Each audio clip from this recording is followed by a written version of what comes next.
जब भी इस चीज के इस पूरे मंत्रालय के जो जिम्मेदार मंत्री हैं आदरणीय मंत्री जी वैष्णव जी ने जब अपने कागज उठाकर बात करने की कोशिश करी तो जितने भी विपक्षी दल के नेता हैं उन्होंने हू हल्ला करना शुरू कर दिया। यहाँ तक कि टीएमसी के एक सांसद ने तो जाके उनके कागज फाड़ दिए और वेल में उड़ा दिए। तो संसद के अंदर कुछ और बाहर निकल के कुछ और, ऐसे तो होता नहीं है। हाँ, ये जरूर कहूंगी कि अगर राहुल गांधी को लगता है कि उनके फोन के अंदर, उनके गैजेट के अंदर कोई हथियार आ गया है तो कृपया करके आप संसद के अंदर बवाल मचाना और बाहर प्रेस वार्ता करना, ये इससे क्या हो जाएगा। आप अपना फोन दीजिए, पुलिस में कंप्लेंट दर्ज कीजिए, फोन सबमिट कीजिए। अगर आपको लगता है पुलिस ढंग का काम नहीं करेगी तो आप कोर्ट जाइए।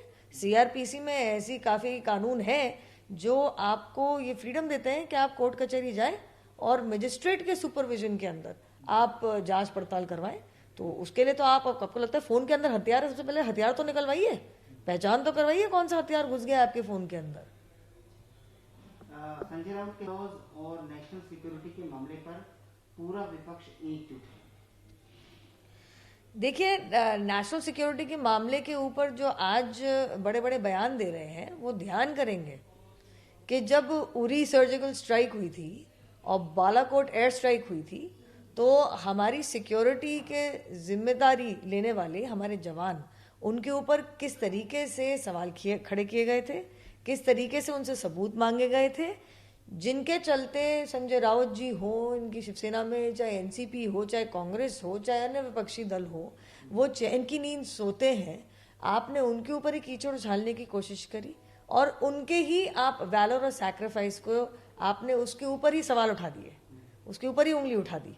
तो कृपया करके संजय राउत जी आज ये ना बोलो। और दूसरी बात मैं कहना चाहूंगी, देखिए कृषि कानून के ऊपर जो कह रहे हैं कि ये बहुत जरूरी है मामला, इनका जो पूरा का पूरा तर्क है वो इनके कोलिशन पार्टनर एनसीपी से मेल तो खाता नहीं।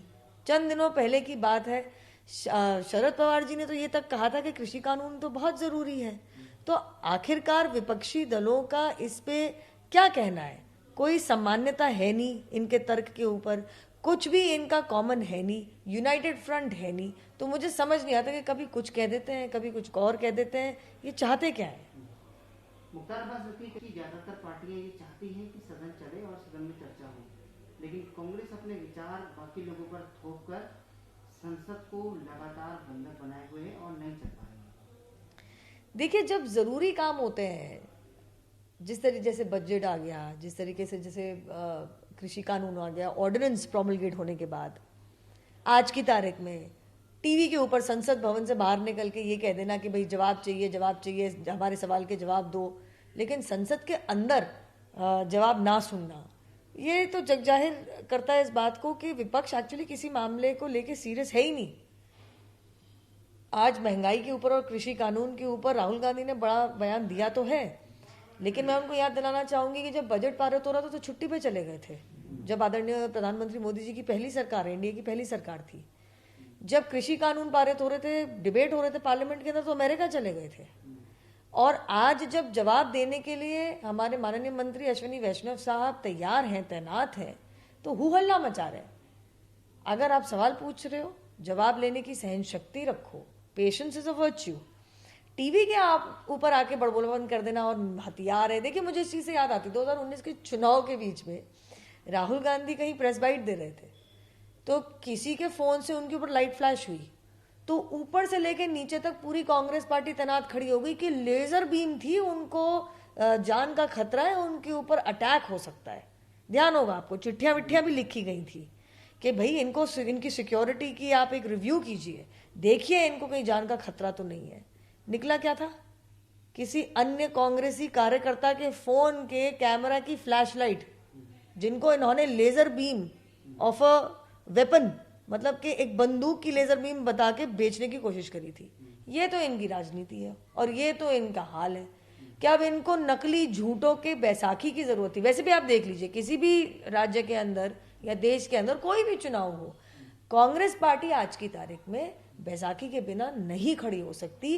अब चाहे वो एक पॉर्न स्टार की बैसाखी हो जिसके बारे में ये संसद में बोल देते हैं, चाहे वो कहीं अन्य टूल किट की बैसाखी हो जिसका इस्तेमाल करके हमारी देश की बदनामी विश्व में करने की कोशिश करते हैं।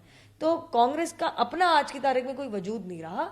और इसी संदर्भ में मैं ये कहना चाहूंगी कि जो आज की तारीख के अंदर ये हू हल्ला मचा रहे हैं पेगासस के बारे में, बता सकते नहीं है पेगासस क्या है, सरकार जवाब देने को तैयार है।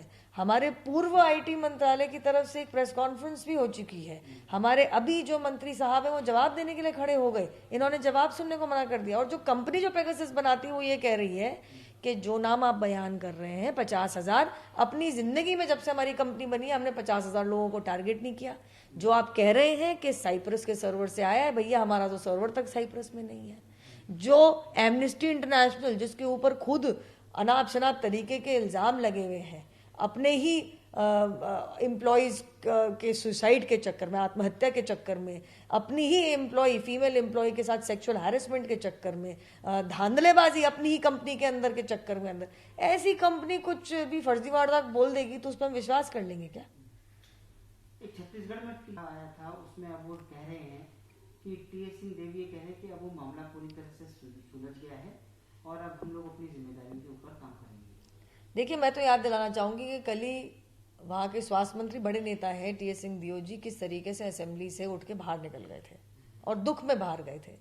अपनी ही पार्टी का एक विधायक अगर ये कह दे कि मुझे जान से मारने की कोशिश करी है स्वास्थ्य मंत्री ने, और वो ये कह दे कि मेरी गाड़ी को, मेरे कॉन्वॉय को अटैक तक किया है इन मंत्री ने, तो आप लगा लीजिए इनके घर में कितना बवाल मचा हुआ है।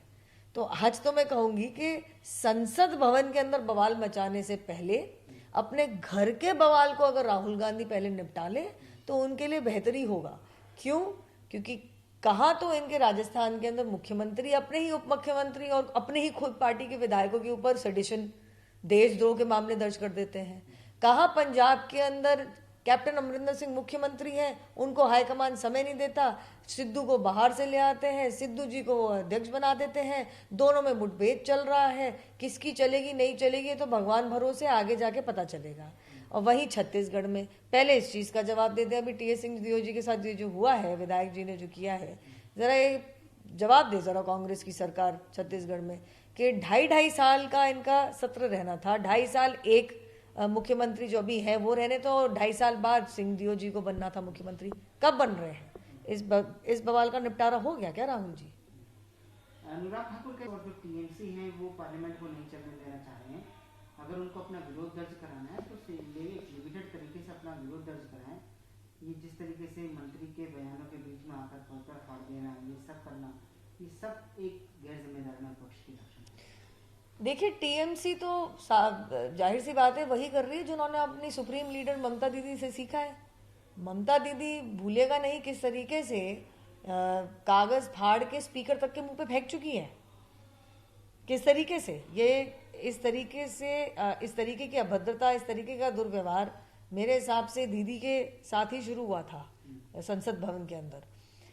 उसी तरीके से इनके सांसद ने शांतनु सेन जी ने खड़े हुए हैं, वैष्णव जी बोल रहे हैं कागज पे से, उनके ऊपर जाके कागज छीन के फिजिकली इंटिमिडेट करके, वायलेंस है कुछ नहीं है, और ये वायलेंस है, फिजिकली इंटिमिडेट करके कागज छीन के फाड़ के वेल में उड़ा दिया। ये तो टीएमसी का कल्चर है ही। आपने देख ही लिया है कि बंगाल के अंदर एनसीआरबी की रिपोर्ट क्या कह रही है। बंगाल के अंदर पोस्ट पोल वायलेंस, पॉलिटिकल वायलेंस एक ऐसे चरम के ऊपर पहुंच गई है कि आप ना डाइजेस्ट कर सकते हैं ना सोच सकते हैं। और इसी मामले पे तो मेरे हिसाब से सर्वोच्च न्यायालय को इसको सुओ मोटो कॉग्निजेंस लेके इसके ऊपर अच्छी खासी सुनवाई कर देनी चाहिए कि क्या चल रहा है ये, कि अगर आपके साथ कोई खड़ा नहीं तो आप उनका घर जला देंगे, उनकी महिला के साथ बलात्कार कर देंगे, उनके बच्चों को अगवा करवा लेंगे, मार पिटाई कर देंगे। तो ये सब जानते हैं कि टीएमसी का क्या कल्चर है बंगाल के अंदर, वो कल्चर ही संसद भवन के अंदर लाने की कोशिश कर रहे हैं। दूसरी रही कांग्रेस की बात, कुछ दिन पहले मैंने राहुल गांधी जी को एक किसी चैनल पे बोलते हुए सुना था कि I am not allowed to speak in the parliament, मुझे पार्लियामेंट में बोलने की इजाज़त नहीं है। अरे राहुल जी, आप तो पार्लियामेंट में आंख मारते हैं, आप तो ज़बरदस्ती जाके प्रधानमंत्री के गले पड़ जाते हैं। आज आप कह रहे हैं कि आपको बोलने की इजाज़त नहीं है। आप तो इतना तक बोल गए थे कि मैं बोलूँगा तो भूकंप आ जाएगा, इतना तक बोल गए थे कि फ्रांस के प्रेसिडेंट को, राष्ट्रपति जी का नाम लेके आपने कुछ अनर्गल शरगल बोला कि फ्रेंच गवर्नमेंट को, वहाँ की सरकार को एक प्रेस स्टेटमेंट इशू करना पड़ गया था।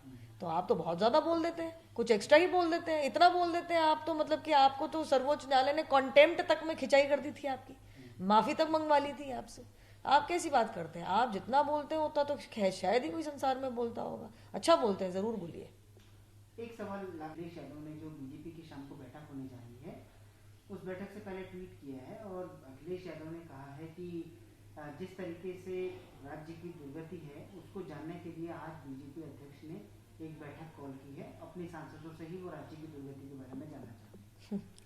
देखिए, किसी भी तरीके का आंकलन अखिलेश जी लगा सकते हैं। लॉ एंड ऑर्डर की क्या सिचुएशन थी उनकी सरकार के अधीन सब जानते हैं। महिलाओं के साथ जिस तरीके से दुर्व्यवहार, दुष्कर्म, बलात्कार, अगवाई, ये सब हो रहा था, भली भांति जानते हैं। लेकिन मैं इतना पूछना चाहूंगी कि जो आंकलन जबरदस्ती के अटकलें लगा रहे हैं, जरा याद करेंगे अखिलेश जी, उन्होंने कहा था कि जाओ जी, हम तो टीका तब लगाएंगे जब समाजवादी पार्टी की सरकार आएगी। देखिए, चुनाव तो अभी अगले साल है, लेकिन अखिलेश जी ने कह दिया मैं टीका लगाने को तैयार हूँ। अखिलेश जी खुद मान के बैठ गए हैं कि समाजवादी पार्टी की सरकार नहीं आने वाली है 2022 में। शायद इसीलिए जान बची तो लाखों पाए, आज अपने आप अपना टीका लगवाने का उन्होंने ऐलान भी कर दिया और ये भी कह दिया कि हाँ, हम भी लगवाएंगे। और इससे जग जाहिर हो चुकी है बात कि अखिलेश जी को कोई कॉन्फिडेंस नहीं है। हाल ही में हुए ब्लॉक अध्यक्ष के और लोकल चुनाव में जो नतीजे आए हैं उससे तो उनको साफ हो जाना चाहिए कि समाजवादी पार्टी का क्या हर्षे होने वाला आने वाले आगामी असेंबली चुनाव में।